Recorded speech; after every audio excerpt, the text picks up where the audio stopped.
On the fourth day of theology, my true love gave to me a debate about predestination. Dang it, Carnades. Now you got me singing. In the Bible, we have statements of two that theologians must work themselves through, that God has given us free will, and yet God elects us to salvation still. In the Church Catholic, there are two orders, making camps and drawing borders, Dominicans and Jesuits, caught in duel, Predestination and Scientia Media their respective tool, each respective of both the above school. Dominicans believe that God predestines man, and their free will then accepts it at hand. It is only through grace that one can be saved. On our hearts is faith then engraved. So faith becomes a work of both God and man, in a way fairly easy to understand. God does not damn anyone into hell, he just overlooks them, and then they fell.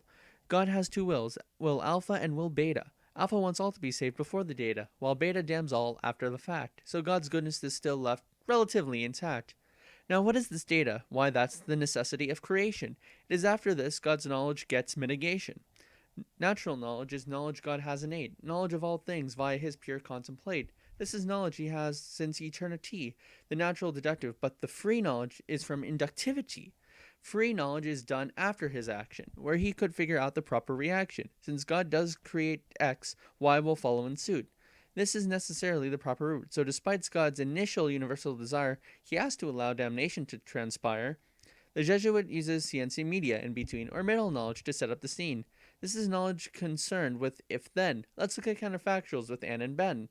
Ben will be saved if God creates world A, if he creates world B, and carries the day.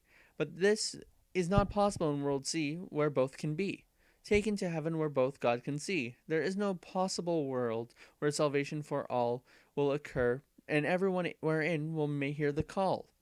As the old saying goes, it is up to God whether we find ourselves in a world in which I am predestined, but it is up to me whether I am predestined in the world which I find myself in. Click to the article and to the links if you want to know more. To see the last day, here is a link to carnades.org.